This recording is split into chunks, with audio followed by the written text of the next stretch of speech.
O conceito de lavagem dos dentes ou de lavar a boca é um conceito que peca por falhar num pequeno detalhe. É que nem tudo que está lavado fica limpo. Bem-vindos ao nosso Lipcast Latitude. Lipcast Latitude, segunda, 9h30. Vamos começar a falar sobre coisas importantes e detalhes importantes da fenda labial-palatina, mas hoje numa perspectiva diferente, uma perspectiva de abater aqui com alguns mitos, tirar alguns mitos, algumas fantasias que as pessoas têm relativamente à saúde oral. E a primeira coisa que eu quero falar sobre saúde oral com vocês é na saúde oral do bebê, seja ele fissurado, seja ele sem fissura. Como é que será mais adequado fazer a limpeza da boca de um bebê? Usando uma compressa umedecida com água destilada ou com soro fisiológico, ou com uma daquelas dedeiras de silicone. A questão, nós devemos pensar sempre, quando determinamos esse tipo de dúvida, sobre aquilo que nós gostaríamos de fazer e qual o instrumento é que gostaríamos de usar para cumprir determinada tarefa. E aqui eu já vou começar por dizer logo um aspecto que vai ser importante e transversal ao longo de toda a nossa conversa de hoje. O conceito de lavagem dos dentes ou de lavar a boca é um conceito que peca por falhar num pequeno detalhe. É que nem tudo que está lavado fica limpo. Esse é o ponto-chave de viragem, mas eu vou falar sobre isso um pouco mais adiante. Agora eu vou falar sobre o uso da compressa umedecida, e nesse uso da compressa umedecida, nós conseguimos fazer com que a eficácia do nosso processo seja maior do que se nós usarmos uma superfície borrachoide, porque o objetivo de limpar a boca de um bebê é exatamente remover resíduos de leite, resíduos que vão estar um pouco por todo lado. E aquilo que a gente usa para enxugar o chão quando fazemos uma poça d'água é um tecido e não uma borracha, a menos que fosse possível fazer com que a borracha varresse de forma absoluta toda aquela umidade. Isso seria como se fosse um rodo, né? Mas para isso ela precisa que a superfície da boca não tivesse voltas, não tivesse reentrâncias, não tivesse curvas. E então, passar um rodo dentro da boca não é possível. Para limpar a boca com eficácia, é necessário usar uma superfície, um tecido ou alguma coisa que seja absorvente e que consiga, de fato, promover uma limpeza da remoção de todo aquele substrato lácteo que vai ficar dentro da boca desse bebê. Por isso, a primeira grande pergunta, a primeira grande questão, e é muito importante que os pais não tenham dúvidas sobre isso, é exatamente que não há nenhuma indicação que justifique a utilização de um dedo de luva, ou de um dedo de silicone, ou de um dedo de borracha para limpar a boca com eficácia. Por quê? Porque o que nós queremos é remover uma sujidade que ficou lá dentro.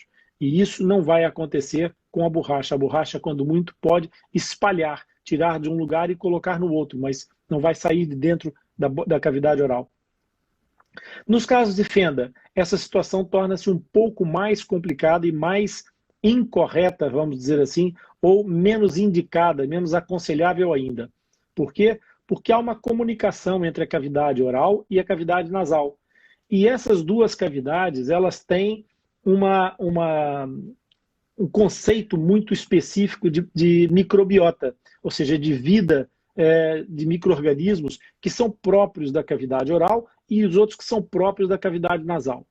Essa própria ausência da separação natural já é uma situação de promiscuidade que dificulta para os tecidos, quer da cavidade nasal, quer da cavidade bucal, a lidar com o tipo de micro-organismo que migra de uma cavidade para outra.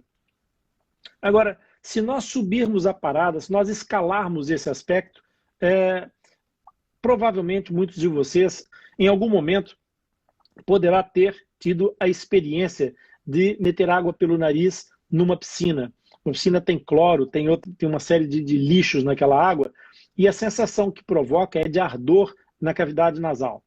Porque a cavidade nasal não está preparada para lidar com esse meio, com esse extrato não homeostático, ou seja, com um extrato líquido que não tem a mesma concentração salina que as células da mucosa. Então, o que provoca um transtorno imediato nessa mucosa. Ora, dito isso, e pensando então na cavidade oral durante a alimentação do bebê, essa cavidade vai estar em constante contato com o leite, que não é o elemento natural da fossa nasal, não é um elemento que deveria passar por ali. Ali deveria passar exclusivamente ar.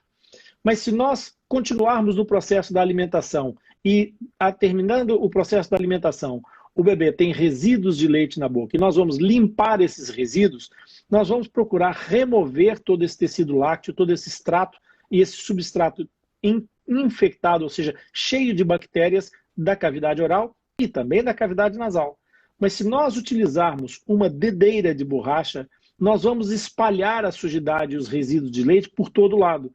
E ao contrário de uma compressa, que ao passar absorve aquele resíduo de leite, a dedeira de borracha provavelmente vai empurrar esse leite contaminado de bactérias da cavidade oral para dentro da fossa nasal, para dentro do espaço do nariz. Por quê? Porque ela não absorve. Ela é uma superfície não absorvente. E então, o que vai acontecer é que esse substrato de leite, que vai naturalmente, se ficar dentro da cavidade oral, azedar, não é? Se ele for para a cavidade nasal, vai sofrer o mesmo processo de fermentação, vai azedar também e vai ter consequências, esse processo de acidulação vai ter consequências diferentes na cavidade oral do que terá na cavidade nasal. Porque o meio ácido da boca, a boca tem uma mucosa preparada para lidar com isso, com esses processos de fermentação. Ao passo que não acontece a mesma coisa com a fossa nasal. A fossa nasal não tem uma mucosa preparada para esse tipo de contato. E então, nessa perspectiva de limpeza, o que nós queremos é que a superfície, o instrumento de limpeza, seja absorvente e não que seja um instrumento de espalhar a sujidade. Por isso, entre dedeira e compressas, uma compressa úmida. Por que não uma compressa seca, Rony? Porque a superfície da cavidade oral e a superfície da mucosa nasal são delicadas, são mucosas, não é uma pele. E então é óbvio que o meio oral ele foi concebido para ser úmido. Por isso é que nós temos glândulas salivares dentro da nossa boca. E atenção, não temos glândulas salivares no nariz, porque lá é para estar seco. Mas é uma mucosa delicada e não deve ser agredida pela limpeza. Por isso, ao umedecer a compressa, ao tornar esse pano mais macio, ele vai fazer um melhor efeito de remoção dos resíduos da placa bacteriana. Ou seja, de todo aquele resíduo lácteo fermentado ou em processo de fermentação que nós não queremos lá dentro. E quando começarem a nascer os dentes desse bebê? Quando começarem a nascer os dentes do bebê, nós também não queremos que esse bebê continue a ter problemas de ordem de espalhamento ou de ineficácia. Por quê? Porque se começar a nascer os dentes dos bebês e os pais abdicarem da compressa e comprarem uma escovinha de dentes apropriada, ali diz para do 0 aos 6 meses, é uma escova própria para bebês da marca XYZ. Pessoal, os dentes dos bebês precisam de limpeza mais eficaz. A técnica de escovagem já é complexa numa pessoa que compreenda o que está a ser feito, já tem imensas falhas, e isso a gente encontra a constatação, a confirmação disso, pelo índice elevado de cárie dentária que existe em toda a população. Então, a eficácia da escovagem, ela depende muito da técnica e da eficiência com que é feita a escovagem. Isso não vai acontecer na boca de um bebê. Um bebê não vai ficar parado a fazer posições para os pais conseguirem escovar. Então a escovagem, a eficácia dessa escovagem vai ser muito pobre. E é óbvio que o uso da compressa vai ser melhor, mais eficaz, mais uma vez, porque vai remover todo esse extrato que vai se depositar sobre os dentinhos, vai remover como um pano que se passa numa superfície rígida qualquer e limpa. Mas atenção, é que o uso da escova, se é substituindo a compressa, vai ter um outro efeito ainda mais nocivo, é que os pais vão se preocupar em lavar os dentes com a escova e vão deixar de lado o restante da boca, onde o leite vai se acumular do mesmo jeito.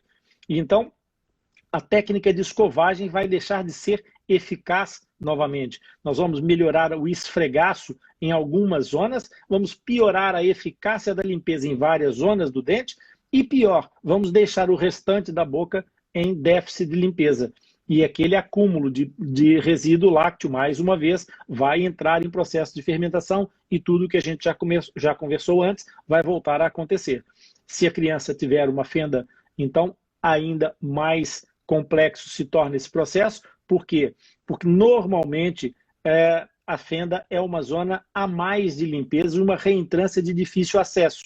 Se ela é de difícil acesso para uma compressa, o que dirá para uma escova? A escova não vai entrar ali.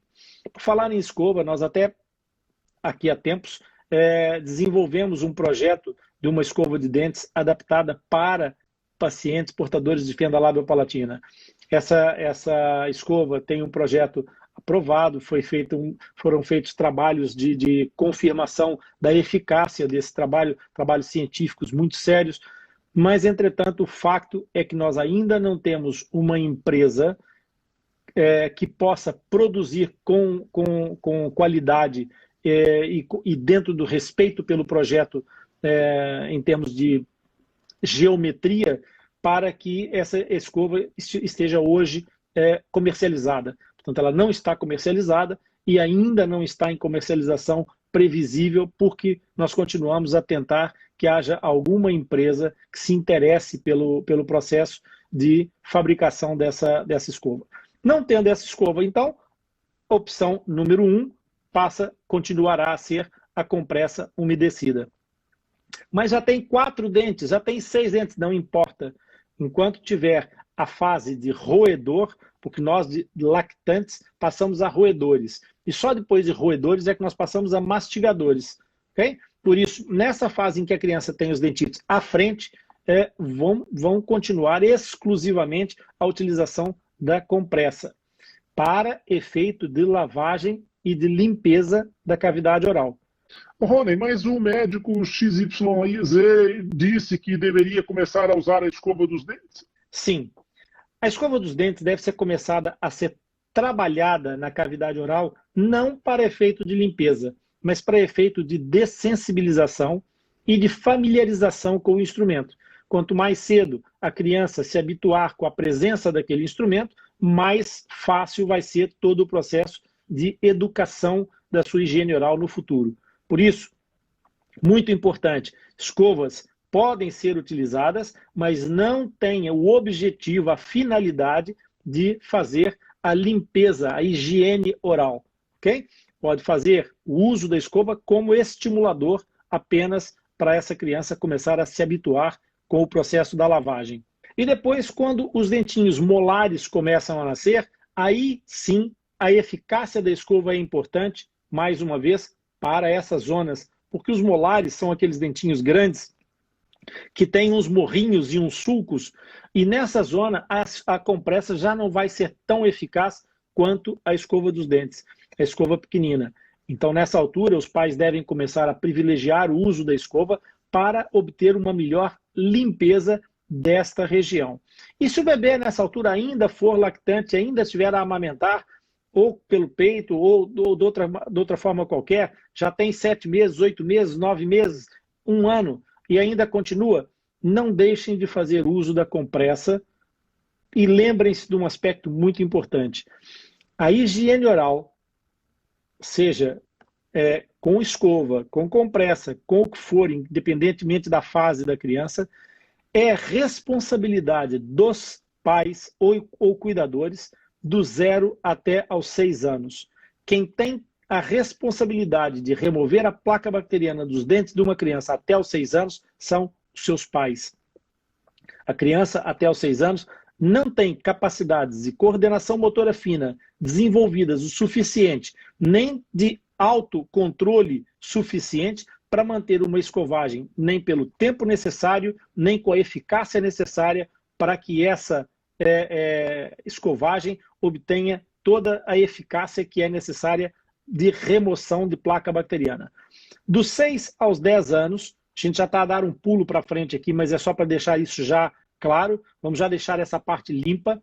Dos 6 aos 10 anos, os pais têm a responsabilidade apenas de vigilância, de vigiar a técnica de escovagem dos seus filhos. É muito importante que sejam os filhos dos 6 aos 10 anos a fazer a própria escovagem.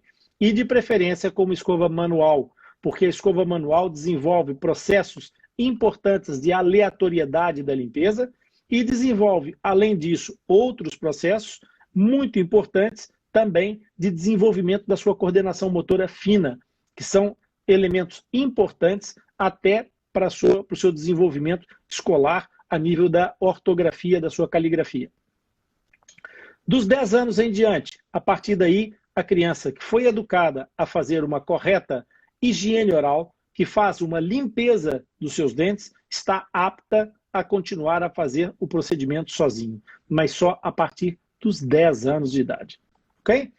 Então, voltando cá para trás, onde nós estávamos, e quando introduzem a escova dos dentes como elemento de limpeza, a dúvida subsequente dos pais, em geral, é: doutor, posso usar pasta? Quanto de pasta é que posso usar? Pessoal, dois aspectos muito importantes. A primeira coisa é, o ideal é não usar pasta dos dentes. Mas se usarem pasta dos dentes, por favor, não utilizem pastas com flúor.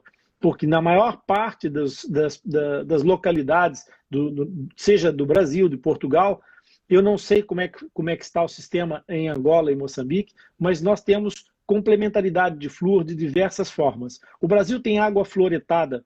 Não é necessário a criança ingerir pasta de dentes com flúor. E mesmo em qualquer lugar do mundo em que essa criança não esteja a fazer a sua dosagem de flúor, seja pela água fluoretada, seja pelos comprimidos de flúor, seja pelos bochechos de flúor semanais, seja o que for, mesmo que a criança não esteja a ser submetida a uma fluoretação sistêmica, não deve usar pasta de dentes fluoretada. Por quê?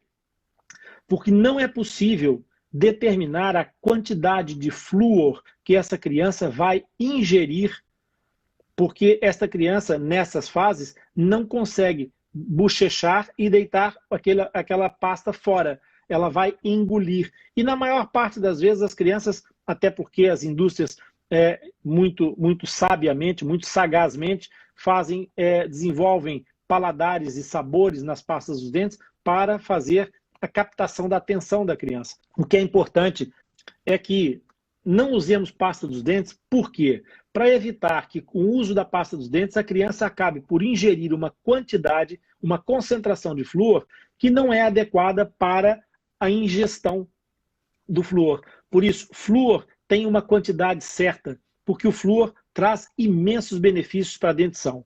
Mas o flúor na quantidade errada traz um processo chamado hiperfluorose, que deteriora, inclusive, a superfície do esmalte dentário. Por isso, é muito importante nós guardarmos um conceito que eu já falei no canal do YouTube em vários vídeos, e quem não ouviu pode fazer depois uma consulta, vai lá no YouTube, no Rony Furfuro, Coração Fissurado, e vai lá encontrar indicações sobre isso, que a diferença entre o remédio e o veneno é somente a quantidade, ok? Portanto, o flúor na quantidade certa é um excelente aliado contra a fragilidade do esmalte ou para melhorar a qualidade da calcificação do esmalte dentário. O flúor na quantidade errada é um veneno, inclusive, para o esmalte dentário. Portanto, essa diferença é muito importante e é bom que a gente saiba por quê? Porque se a criança começa a usar uma pasta fluoretada e depois na escola recebe a dosagem de flúor diária ou semanal, ou se há uma outra via qualquer de fluoretação, e essa criança já está a consumir a sua cota necessária de flúor, ela vai ultrapassar largamente a quantidade de flúor que é adequada ou que é indicada para a sua ingestão. Por isso, a ingestão de flúor na pasta dos dentes não é controlável. E nós estamos a falar de pasta dos dentes que, por vezes, tem 600 partes por milhão, outras têm 1.500 partes por milhão. Partes por milhão, 1.500 ou 600, é tanto, que só para vocês ficarem com uma ideia, a água fluoretada normalmente é fluoretada em 0,037 partes por milhão. É só uma questão de vocês fazerem as contas de quanto mais é que isso leva em termos de acréscimo de ingestão de flúor desnecessariamente e que vai fazer com que a ingestão dessa quantidade de flúor acabe por se tornar má para a saúde dessa criança. Por isso, é muito importante que a utilização da pasta dentífrica ou não se faça, ou que se faça pasta sem flúor para essas crianças em tenra idade. Ok? Quando estamos a falar de quando erupcionaram os molares. Antes, nem a escova sequer é o elemento de limpeza, como a gente já falou. Isso já ficou esclarecido, ponto assente para nós. Agora, dentro daquele conceito que eu expliquei para vocês, entre lavar os dentes ou limpar os dentes, essa é uma outra questão. Uma questão muito importante, muitas vezes os pacientes aparecem no consultório e dizem assim: doutor, o meu filho lava os dentes 3 vezes por dia. Como é que é possível ter cáries? É possível porque não importa se um paciente ou se uma pessoa lava os dentes 5, 10, 15 vezes por dia. O que importa é quantas vezes é que ela limpou os dentes. E o conceito de lavar e limpar tem que ficar muito claro para vocês todos. Tem que ficar muito claro na cabeça dos pais. Por quê? E dos pais e depois dos próprios pacientes, dos próprios filhos. É para vocês e para os vossos filhos, não é só para os filhos. Esse conceito de lavar e limpar é o que marca a diferença e que explica a razão por que há tanta cárie dentária. Por que, segundo a Organização Mundial de Saúde, a doença que mais acomete o ser humano, a patologia mais frequente na espécie humana, é a cárie dentária. Ok? Por incrível que pareça. Eu sei que vocês podem ter nesse momento em mente uma série de outras doenças, mas não chegam nem aos calcanhares da cárie dentária. A cárie dentária é o número 1 das infecções que acometem a saúde dos seres humanos. E isso acontece em que situação? Acontece na seguinte situação: quando a placa bacteriana se acumula sobre os dentes, sobre o tecido dentário, placa bacteriana nada mais é do que uma fina camada de gordura que os alimentos trazem, que a nossa alimentação tem, e que forma uma película sobre os nossos dentes. Essa película que se forma, ela vai funcionar como extrato de alimentação para as bactérias que vivem de forma comensal na nossa boca. O que é comensal? Comensal é todo aquele micro-organismo que não faz mal ao seu hospedeiro, apenas se alimenta dos seus restos. E é para isso que as bactérias existem na nossa boca, assim como no nosso tubo digestivo. O problema é quando nós aumentamos a quantidade de extrato, a quantidade de alimento para as bactérias, de tal forma que elas deixam de ser comensais e passam a ser parasitas, ou seja, elas começam a prejudicar a saúde do seu hospedeiro. Então, quando nós deixamos muito resíduo dentro da nossa boca, as bactérias têm capacidade de processar esse resíduo. E esse processamento dos resíduos vai fazer um processo químico chamado fermentação. Esse processo químico tem como produto final ácido. Lembra que eu falei com vocês no princípio, quando eu estava a explicar sobre o leite, que o leite azeda dentro da boca? Azeda, ele fermenta dentro da boca da criança ao fim de algum tempo. Se ficar aquelas pocinhas de leite, o que vai acontecer é exatamente isso. Vai haver uma fermentação. Pois muito bem. isso acontece com qualquer outro tipo de alimento que tenha tempo suficiente dentro da cavidade oral, ele vai ser fermentado. E a produção do ácido que vai ser criado aí vai tornar-se extremamente nociva, não só para as mucosas, mas para a superfície dentária, porque a superfície dentária ela é formada essencialmente de uma substância de nome muito bonito chamada hidroxiapatita. E a hidroxiapatita é, na realidade, uma grande camada de cálcio. O cálcio é um elemento químico que reage violentamente com o ácido. Ora, o que vai acontecer é que quando a boca se torna um meio suficientemente ácido, essa acidez da boca vai trazer uma situação de reação com o cálcio do esmalte dentário, removendo o cálcio do esmalte dentário. Então nós vamos estar aqui a começar a criar uma deterioração da superfície do esmalte, que vai degenerar naquilo que nós conhecemos como cárie dentária. E então, quando nós falamos na lavagem dos dentes, eu lavo os dentes 3 vezes por dia, eu lavo os dentes 4 vezes por dia, ou meu filho lava os dentes 4 vezes por dia. Não importa quantas vezes lava, importa quantas vezes limpa. Então, o que nós temos que conceber é que a limpeza ela é essencial para que haja a remoção da placa bacteriana.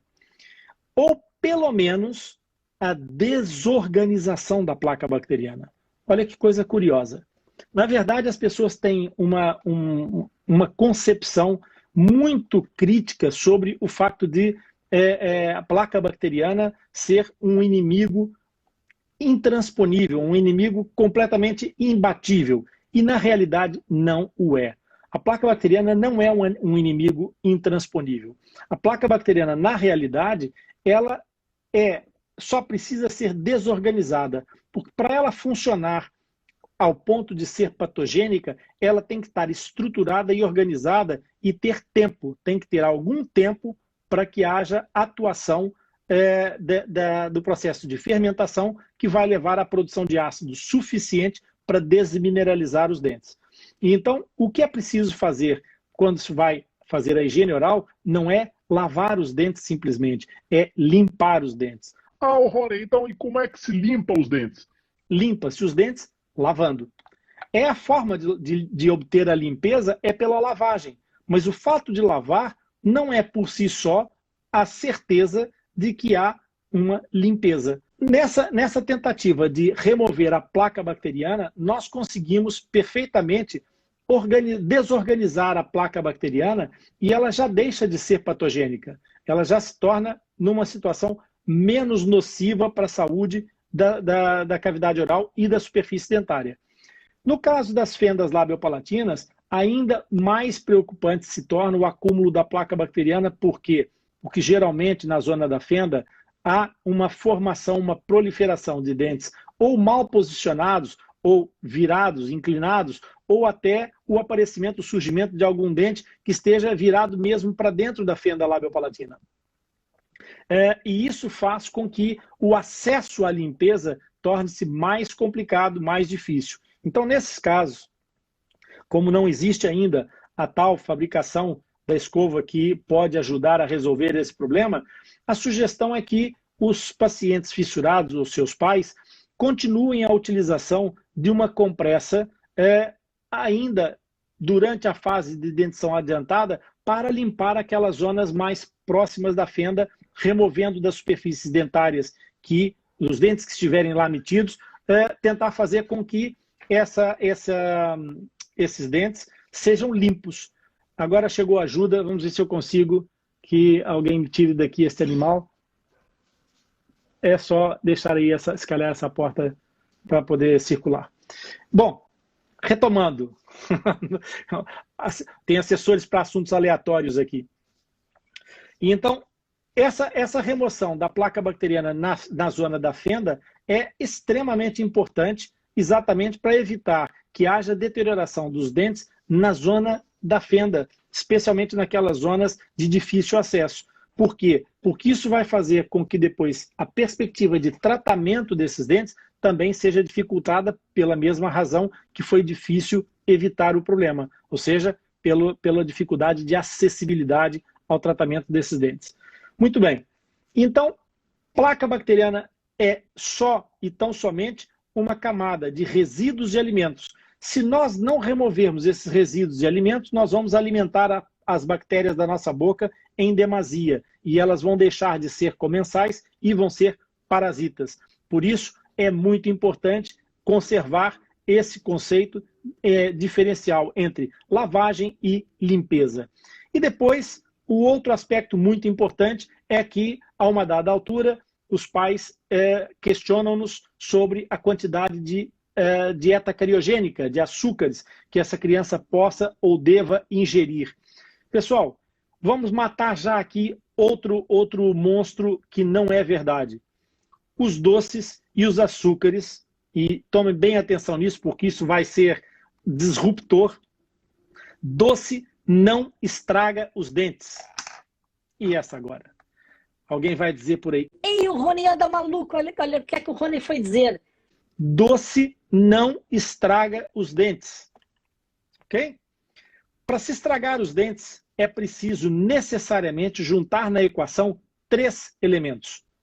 Os 3 elementos são alimento, bactéria e dente. Quem não tiver dente não tem cárie dentária. Ok?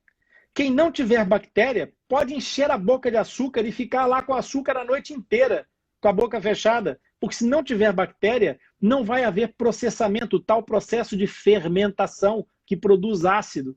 Então, se não houver bactérias, não tem cárie dentária. E se não tiver alimento para as bactérias, pode ter dente, pode ter bactérias, se não tiver alimento, elas não têm o que fermentar, elas não se fermentam umas às outras. Elas não conseguem fermentar o cálcio. O cálcio não, é um elemento inativo, é um elemento mineral. Elas não vão conseguir fermentar o dente. Portanto, nessa fase, se vocês entenderem que é preciso esta tríade acontecer para haver cáries dentárias, então já começa a ficar mais clara a ideia de que a cárie dentária ela pode ser evitada, mas não é pela remoção dos dentes, não é pela evicção, pela remoção das bactérias todas, porque nós não conseguimos viver sem bactérias, ninguém vive numa redoma, numa bolha, não é? Então o que acontece é que nós precisamos remover o resíduo de alimento que fica dentro da nossa boca. Portanto, desmistificando, quem faz mal aos dentes são as bactérias que se alimentam dos açúcares, e não os açúcares que nós deixarmos dentro da boca. Não é o leitinho que vai fazer mal, é a colonização do leitinho que vai fazer mal para aquela criança. Não é o açúcar do doce que faz mal, é a colonização das bactérias sobre esse açúcar e a sua fermentação, o seu processamento, que vai fazer mal à saúde oral. Então, o que nós precisamos combater é exatamente a manutenção de resíduos. Não devem ficar resíduos dentro da boca que sirvam de alimento para o processamento das bactérias. E aí vem a outra história, que é o seguinte: se nós tivermos uma criança, é muito difícil você dizer a uma criança que nunca vai comer um doce. Cada vez mais é difícil. Há um aniversário de um colega, há uma festinha de qualquer coisa, o vendedor de bolinhas na praia, de bolas de Berlim na praia. Há uma infinidade de tentações no mundo de hoje e nós não podemos simplesmente arredar as crianças todas de todas essas provações, porque isso não é viável, não é verdadeiro, não vai acontecer. Uma coisa é aquilo que nós podemos recomendar e outra coisa é aquilo que vai ser concretizável. Na realidade, não vai acontecer. Então não adianta passar receitas que não são possíveis de cumprir. Por isso, o que é possível cumprir é regrar, é utilizar regra. E a regra diz o seguinte: se vocês tiverem a oportunidade de comer 1 quilo de açúcar, pode fazer mal a muita coisa, mas não vai ser aos dentes. 1 quilo de açúcar não vai fazer mal aos vossos dentes. Vai fazer imenso mal a muita coisa. Mas as bactérias que existem na boca são capazes de processar apenas alguns microgramas de açúcar. Então, se vocês sentarem e comer 1 quilo de açúcar, o que vai ser processado são alguns microgramas de açúcar. O resto vai fazer mal para outra freguesia, não vai fazer mal para os dentes. Mas se vocês colocarem 3 gramas de açúcar na boca de hora em hora, ao fim de um dia, a quantidade de ácido que foi produzida, a quantidade de material fermentado que foi produzido é muito maior do que se vocês comerem 1 quilo de açúcar. Portanto, a frequência da presença de substrato, de alimento para as bactérias, é mais importante do que a quantidade de alimento num determinado período de tempo. Então, isso quer dizer o quê? O Rony estava a falar sobre aniversários e tal. É simples. Se a criança for ao aniversário de um amiguinho, ela pode comer os doces que ela quiser, desde que não lhe faça mal. Na minha casa, por exemplo, as minhas filhas não podiam. Eram alérgicas ao chocolate. Cada vez que iam para uma festa de aniversário, era um transtorno dentro de casa depois das festas. Portanto, não é pela cara dentária. Por quê? Porque depois daquele período da festinha, do aniversário, da festinha do que quer que seja, do amiguinho e tal, depois daquele período de ingestão de açúcar, elas vão fazer o quê? Vão lavar a boca e vão limpar a placa bacteriana que ficou lá. E a partir daí não há mais açúcares nesse dia. Então, mesmo as crianças que têm algum índice de cárie mais elevado, nós podemos usar esse estratagema. A criança gosta de comer determinados tipos de açúcares mais pegajosos, mas no Brasil chamam-se balas. Em Portugal são os rebuçados. Portanto, independentemente da palavra que designa, aqueles docinhos que as crianças normalmente gostam muito, o que é que nós temos? As crianças podem ingerir esses açúcares? Podem. No sábado, na hora da sobremesa, ao invés de comer a fruta ou o que é que os pais queiram dar, que é muito saudável, no sábado, almoço de sábado, e por que não no jantar? É pela razão óbvia, porque a seguir vão adormecer e a estufa vai estar fechada. Portanto, no almoço, a seguir ao almoço, a sobremesa vai ser: toma aqui um pacote desse doce que tu gosta, toma aqui o que tu quiseres comer, ou o que os pais acharem que é razoável dar ao seu filho, a sobremesa do almoço, sábado. E acabou-se. E não há mais. Então, é regra. E depois do doce, escovar e lavar muito bem os dentes e, de preferência, limpar a placa bacteriana que ficou lá. E a partir daí não tem mal rigorosamente nenhum para a superfície dentária. Então, espero que essa situação tenha ficado percebida, porque nesse caso, a situação aqui de remédio ou veneno, a quantidade não está na quantidade absoluta, mas na frequência, na quantidade da frequência da ingestão. Por isso é importante que vocês tenham guardadas essa informação, que, primeiro, é preciso limpar, e a única forma de limpar é lavando. Mas a lavagem tem que ser para limpar. E a quantidade e a frequência daquilo que vão utilizar, dos açúcares, do alimento, do que quer que seja, tem que haver tempo de espaço entre uma refeição e outra. Especialmente se forem ingestões de açúcares. E principalmente se forem açúcares pegajosos. Quanto mais pegajoso o açúcar, mais cariogênico ele é, pela razão óbvia. Por quê? Porque vai agarrar uma película sobre o dente que vai ser difícil de remover. E esse aqui é o grande ponto da questão. A placa bacteriana ela é transparente no princípio. Mas com o passar do tempo, ela vai se colonizando com outras placas bacterianas, umas por cima das outras. E todas essas placas bacterianas têm a sua própria colônia de bactérias. E no final de algum tempo, nós temos uma massa que parece uma pasta branca, um puré branco, cheio de bactérias. Nada mais é do que uma quantidade imensa de placa bacteriana. E aí vocês vão notar que, nesses casos, começa a aparecer uma zona branca nos dentes. Essa zona esbranquiçada nos dentes é já exatamente isso. O que é a desmineralização do esmalte dentário. Quando o esmalte começa a sofrer desmineralização, ele vai ficando branco opaco, um branco leitoso. Então, aí é um ótimo indicador e já começa a ser fácil dos pais observarem e dizerem: aqui é preciso melhorar a limpeza, aqui nós temos que aumentar a qualidade da lavagem para que haja remoção ou, pelo menos, desorganização completa da placa bacteriana. E aí, no caso das fendas, muitas vezes os pais vêm perguntar: ô Rony, mas o meu filho tem mais fendas, porque tem mais cáries dentárias porque tem uma fenda, porque tem uma fissura palatina? Na verdade, o que acontece, na maior parte das vezes, é um efeito social e não um efeito sistêmico biológico. o que acontece muitas vezes é que pela dificuldade que os pais têm de fazer a higienização daquelas zonas mais complicadas, porque tem sempre a sensação de que pode machucar, acabam por não ter uma eficácia, ou até pela dificuldade do acesso, acabam por não ter a eficácia necessária e surgir cáries naqueles dentes que estão pior posicionados, próximos à zona da fenda, ou mesmo voltados para dentro da fenda. E aí vem o problema da cárie dentária ser uma doença bacteriana. Ela é contagiosa. Ela não é contagiosa de um indivíduo para outro indivíduo, mas ela propicia o meio para o desenvolvimento de outras cáries. Por isso, está mais perto de ter 2 cáries quem já tem uma, do que ter uma quem não tem nenhuma. Por isso é que, normalmente, se essas cáries surgirem nesses dentes próximos à fenda, o que pode acontecer é exatamente isso, começar a haver um aumento do índice de cárie dentária, porque o meio bucal vai se tornar mais propenso à presença de novas cáries dentárias.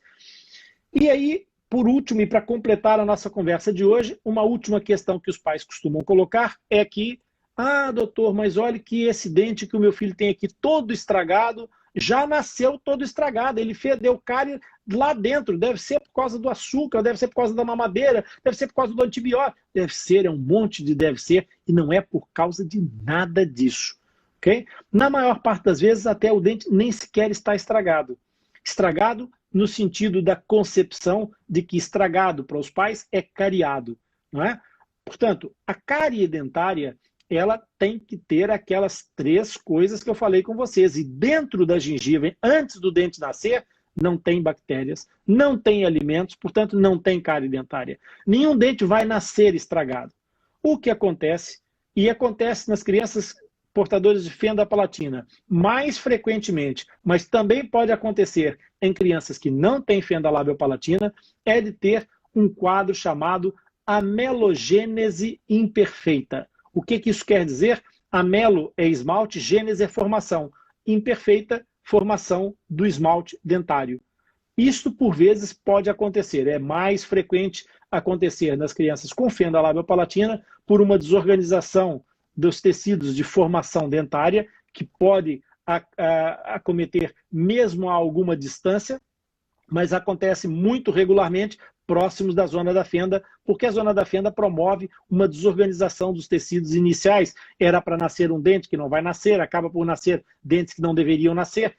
Há uma situação, e eu depois um dia posso fazer uma live sobre isso, se eventualmente os pais mandarem aí nos comentários a dizer, olha, fala sobre isso um dia desses e tal, e a gente pode pensar numa live sobre esse assunto.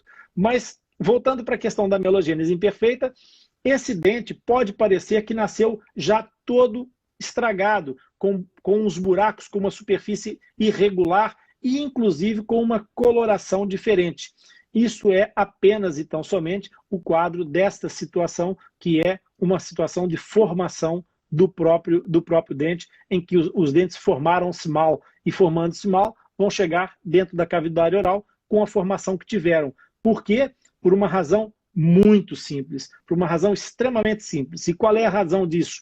É que quando os dentes se formam, a construção dos dentes, ela é ao contrário da construção que nós concebemos.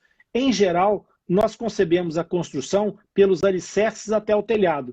Mas na natureza, os nossos dentes são formados primeiro o telhado, e depois o telhado vai subindo e vai se colocando fiadas de tijolo por baixo para que haja a construção do edifício. Então, o dente, quando nasce, na realidade, a parte que vai nascer primeiro foi a primeira parte que foi construída no dente. Então, essa falha que acontece lá no princípio, ela já não tem correção durante a fase de erupção dentária. Vai ter que ser corrigida através de restaurações dentárias. E então, essa questão da amelogênese imperfeita acontece com alguma regularidade, com alguma possibilidade, uma probabilidade mais alta nas crianças com fenda do que nas crianças sem fenda. No entanto, volto ao princípio para poder encerrar, quero vos dizer uma coisa muito importante. A hiperfluorose promove uma deterioração do esmalte dentário ainda antes da erupção.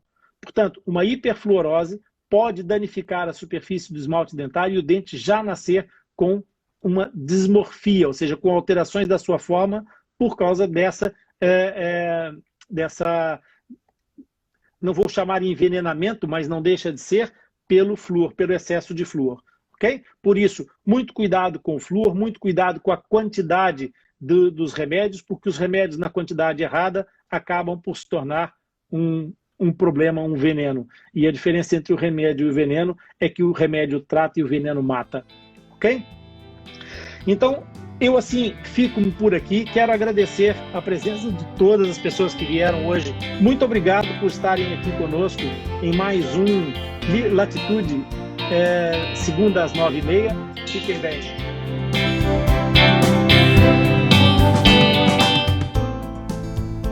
Vem participar dessa comunidade Atlas Lipcast, um projeto de informação feito à tua medida.